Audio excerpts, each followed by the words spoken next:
Então, Lucas escreveu sobre esses dois personagens e a lição que ele queria passar era o céu e o inferno.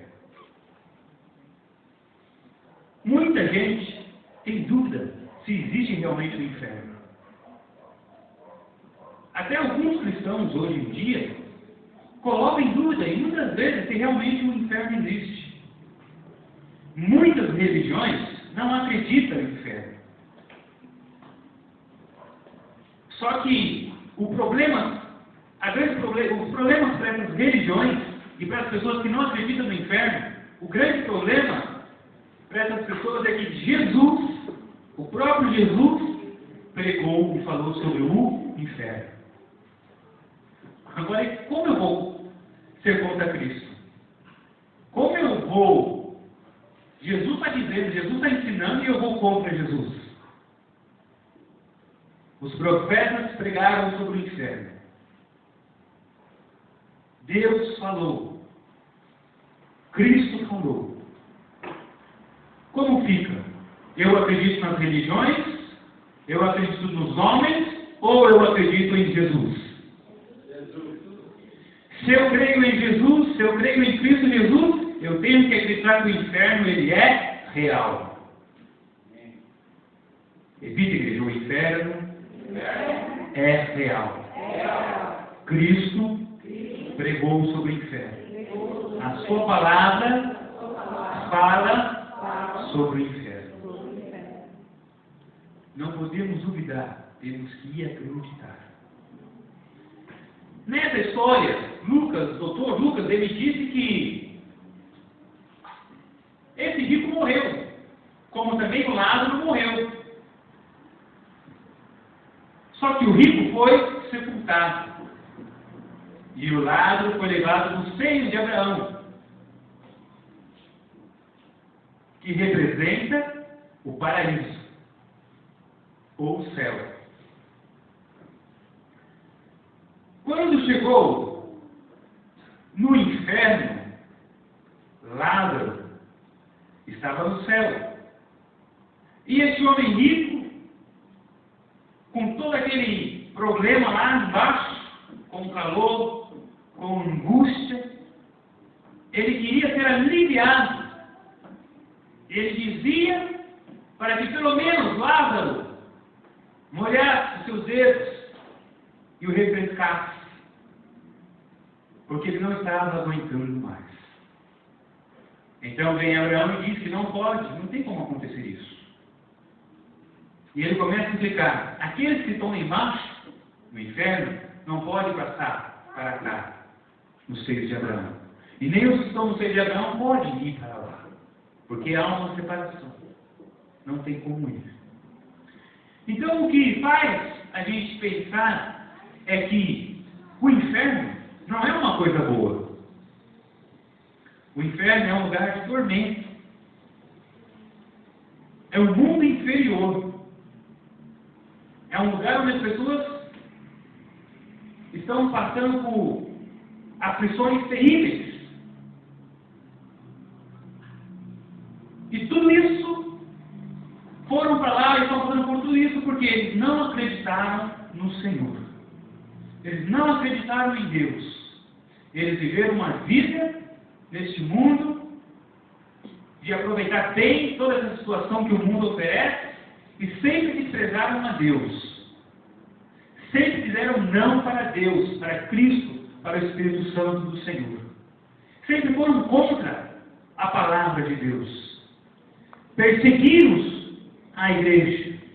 Foram pessoas que se levantaram nesse mundo com maldade com outras pessoas, assassinos cruéis e brutais, homens que aproveitaram, que abusaram de mulheres inocentes, virgens, mulheres que não tinham como se defender, homens cruéis, homens com o coração cheio de maldade, patrões cruéis que abusaram seus funcionários, pessoas que só pensaram neles mesmos, no seu bem-estar, que pensou só nele, no seu carro novo, no seu carro zero, na sua casa linda, no seu conforto, na roupa, na comida, e não se importou mais com ninguém.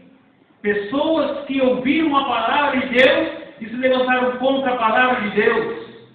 Pessoas que se levantaram desse mundo e desprezaram aqueles que creem no Senhor. Humilharam aqueles que estão servindo a Deus. Pessoas que se levantou contra um casamento, que fez a cabeça da mulher brigar com o marido, que fez a cabeça da mulher fazer se separar do marido. Homens que se levantaram diante de um casamento, homens que fez a cabeça do filho, que fez a cabeça do sobrinho, do primo, a deixar aquela mulher, porque dizia que aquela mulher não presta, dizia que aquela mulher era isso, era aquilo, e aquela pessoa muitas das vezes deu ouvido e se separou, e depois entendeu que lá na frente não era o certo separar da sua mulher, e que foi enganado por aquele homem mentiroso, ou foi enganado por aquela mulher mentirosa, ou foi enganado por aquele homem brutal, cruel, assassino. Quantas maldades nós temos visto por aí? Quantas histórias terríveis nós temos visto, temos ouvido? Assistimos fatos cruéis, terríveis, que nos espanta e que nos faz muitas vezes nós como cristãos falar: meu Deus do céu, se fosse comigo, não sei o que eu faria. Uma jovem que morreu, não sei se morreu já essa jovem? Morreu.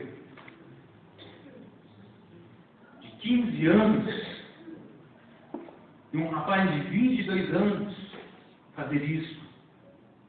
3 dias. Aquele pânico, aquela maldade. Já ouvimos homens que pegaram pessoas para fazer sacrifícios humanos. Não dá nem para acreditar, mas é realidade, é verdade. Em Minas encontraram lugares numa mata em que viram, cavaram e encontraram vários corpos. E depois, com o estudo, com a investigação, chegaram à conclusão que ali era um ritual satânico, que ali foram pessoas que foram sacrificadas a Satanás. Pessoas que foram tiradas das suas famílias, pessoas que foram tiradas da sua mãe. E o pior é que encontraram crianças de 10 anos, de 9, crianças de 7 anos de idade.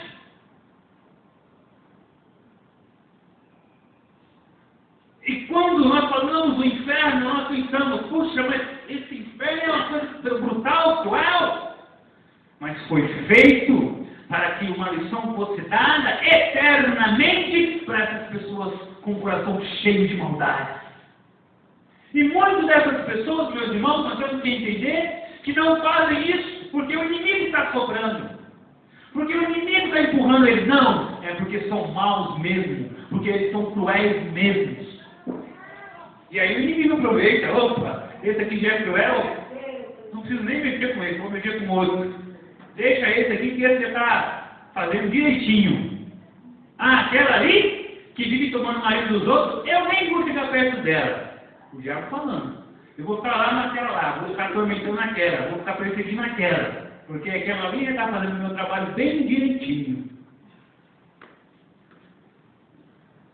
Aí Jesus falou, Jesus anunciou: olha, o rico foi sepultado, ou seja, foi para o inferno, e lá ele foi atormentado.